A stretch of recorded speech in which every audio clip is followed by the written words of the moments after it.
Welcome to my channel. Hello, dear friends, farmers, and students. I am Kumar Kaushik. I am a BSc Agricultural Honors graduate. Now I am talking about neuroscience. आज बहुत interesting होने वाला है क्योंकि मैं neuroscience के बारे में बातें बताने वाला हूँ कि न्यूरोसाइंस में हम क्या क्या करते हैं। न्यूरोसाइंस क्या है? Neuroscience serotonin enzyme. सीरोटोनिन एक न्यूरोकेमिकल। आपको पता है हमारा जो मूड होता है, हमारा जो इमोशंस होते हैं, हमारे जो बिहेवियर होते हैं, उसे भी कंट्रोल करते हैं कुछ हॉर्मोन्स जो हमारा ब्रेन सिक्रीट करता है, हमारा माइंड सिक्रीट करता है।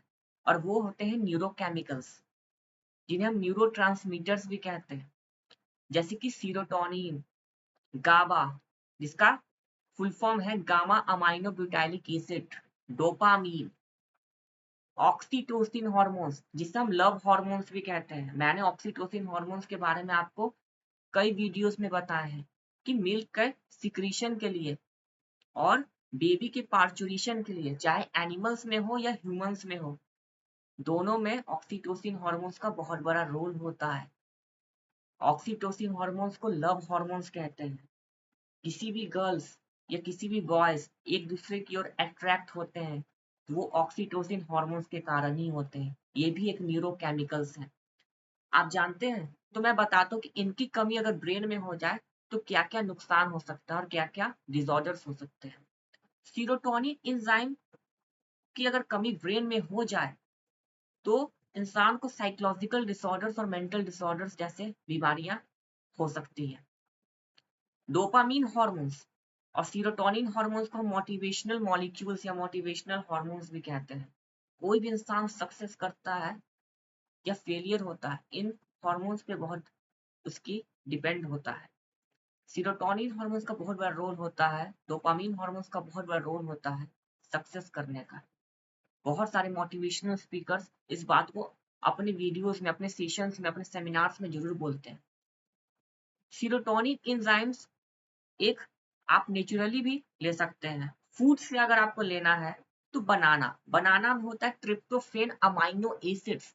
ये ट्रिप्टोफेन क्या है? ये एक तरह का अमाइनो एसिड्स है जो ब्रेन में जाकर सीरोटोनिन एंजाइम को सिक्रीट करता है। ये एक हार्मोन है सीरोटोनिन, इसे आप न्यूरोकेमिकल्स कहें। न्यूरोकेमिकल्स न्यूरोट्रांसमीटर्स जो हमारे ब्रेन में मैसेज को, सिग्नल्स को सेंड करते हैं। आपस में जितने भी न्यूरॉन्स होते हैं उनके बीच में जो भी इंटरेक्शंस हैं, मैसेजेस हैं, या बॉडी के थ्रू ब्रेन में जो भी सिग्नल्स जाते हैं, उन्हें ये ट्रांसमिट करते हैं न्यूरोट्रांसमीटर्स। तो ये न्यूरोट्रांसमीटर्स हैं। तो मैं बोल रहा था कि tryptophan amino acids serotonin enzyme बनाता है जो बनाना में होता है, डार्क चॉकलेट में होता है। डार्क चॉकलेट में फैट भी अच्छे अमाउंट्स में होते हैं जो हमारे हेल्थ के लिए बेनिफिशियल है। साथ में पाइनएप्पल में, ग्रीन टी में, बहुत में चीज में होते हैं। अगर आप नेचर से इंटरेक्ट करते हैं, नेचर के मतलब कांटेक्ट में रहते हैं, तो इन एंजाइम्स की कभी भी कमी नहीं होती। जैसे कि खाली पैर ग्रासेस पे चलना, घास पर चलना, इससे भी सीरोटोनिन की सिक्रीशन होती है। और साथ में आप कोई भी ट्रीज हो गए, प्लांट्स हो गए, उसे आप हग कर लिए। ये जो लोग फार्मिंग करते हैं, एग्रीकल्चर प्रैक्टिसेस करते हैं, उनमें भी इस एंजाइम्स की सिक्रीशंस को ये बढ़ाता है जो नेचुरली होता है। ओसीडी और बीपीडी बहुत सारे मेंटल डिसऑर्डर्स हैं, बाइपोलर डिसऑर्डर्स हैं, सिग्रोफेनिया है, पैनिक डिसऑर्डर्स हैं, और भी बहुत सारे डिसऑर्डर्स हैं। हम खुश भी होते हैं, दुख भी होते हैं, तो सेरोटोनिन एंजाइम्स का बहुत बड़ा रोल होता है। किसी भी एडिक्शन को भी बढ़ावा देता है डोपामिन। तो डोपामिन का सही इस्तेमाल भी करना जरूरी है। डोपामिन डिटॉक्स नाम का एक बुक्स भी है जिसमें सारे इंफॉर्मेशन दिए हुए हैं, जैसे कि फेसबुक की तरफ एडिक्शन, सोशल मीडिया की तरफ एडिक्शन। ये डोपामिन हॉर्मोन्स का गलत यूज होता है। हमें मजा आता है तो डोपामिन हॉर्मोन्स रिलीज होता है। एक शराबी को दारू पीने में मजा आता है तो उसे डोपामिन रिलीज होता है, इसलिए वो बार बार पीता है, बार बार पीता है, बार बार पीता है। लेकिन इस हॉर्मोन्स का हम सही यूज भी कर सकते हैं। ये हॉर्मोन्स हमारे लिए बहुत बेनिफिशियल है, लेकिन आवश्यकता से अधिक ये हॉर्मोन्स भी रिलीज हो जाती है तो उससे भी साइड इफेक्ट्स देखने को मिलते हैं। ऑक्सीटोसिन हार्मोन्स और डोपामिन और सीरोटोनिन हार्मोन्स की बात करें, इसे हम न्यूरोसाइंस न्यूरोसाइकोबायोलॉजी में पढ़ते हैं, क्योंकि मेडिकल साइंस का पार्ट है।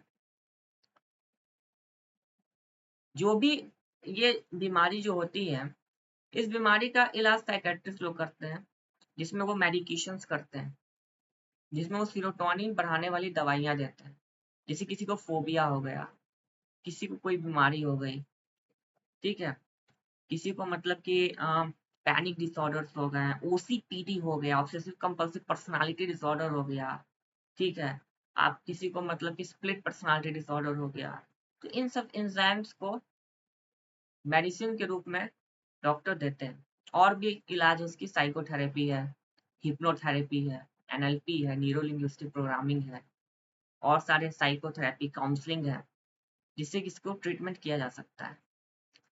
ये मेरे सब्जेक्ट के बियॉन्ड है, लेकिन मैंने इस पे काफी इस केस पे स्टडी की है, तो मुझे ये सारे चीज पता चला, जो आपके साथ मैं साझा कर रहा हूँ, शेयर कर रहा हूँ। ये जो ट्रिप्टोफैन होता है, डोपामिन डिटॉक्स का जो बुक है, ये सब के बारे में मैंने आपको तो बता दिया। तो आज के लिए बस इतना ही। अगर आपको ये वीडियो पसंद आया, इस वीडियो को लाइक जरूर करें। तब तक के लिए टेक केयर।